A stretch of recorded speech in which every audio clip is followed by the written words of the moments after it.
Hey guys, today we're doing walnut milk and almond milk. And here I have a pint of walnuts that I have soaked in water with, I think a teaspoon, I'll have the recipe, a teaspoon of baking soda.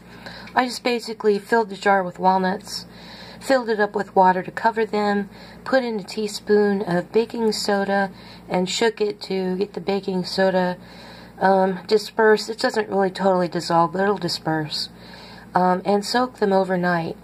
The baking soda will remove the tannin. I don't know if you can tell in this light.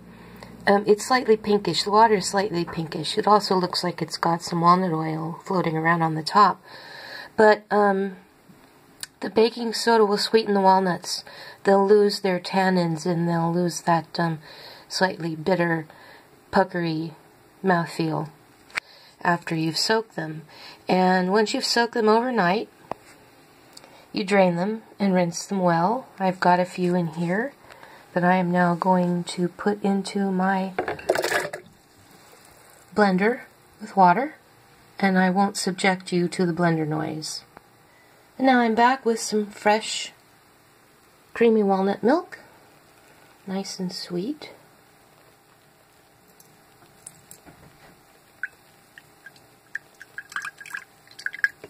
I think a fine mesh strainer is good enough for this, although if you really wanted to be, you know, perfect, you can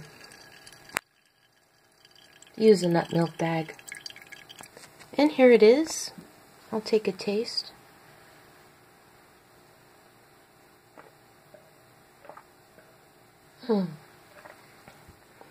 That's really nice. I really like walnut milk. And the advantage to this recipe is that you can't get walnut milk in the stores. They don't make it. So if you want it, you have to make it yourself. And when you make it yourself, of course, you're getting another hit of omega-3s and a lot of the other things that walnuts are good for. My paternal grandfather, lived to just a few days before his 101st birthday.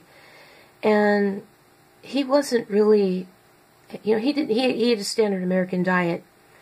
But one of the things he did eat every day was walnuts, and he drank black tea every day. So eat your walnuts, people, and make milk out of them. And here are the soaked almonds.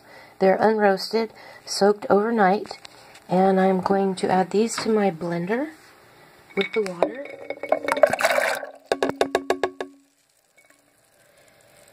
And again, I won't subject you to the blender noise. I'll be right back. Okay, so here's the freshly squeezed almond milk. And there's my nut milk bag full of the pulp. And as I state in the recipe, do save that pulp. You can add it to all kinds of things. One of my favorite things is one of Miyoko Shinner's recipes for mixing this almond pulp in with some flax seeds and seasonings and making crackers. They're really good with her cheese.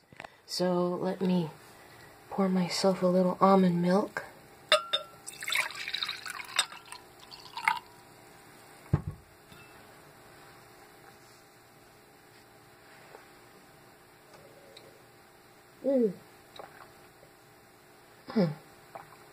This is so nice, and it's very different from store-bought because store-bought almond milk is made with roasted almonds, which is nice. I mean, you know, but it does taste of roasted almonds. So this is more neutral, and it's more versatile because it's more neutral. Also, the advantage to making your own is there actually isn't that much almond in almond milk. It's got a lot of thickener in it. This is all 100% almonds and water. You can thicken it if you're going to store it. You could put about a quarter teaspoon of xanthan gum per quart to keep it from separating, but you don't need to do that. And yeah, there it is, almond milk and walnut milk. The recipes will be on my blog, and I will link them in the description. See you later, guys.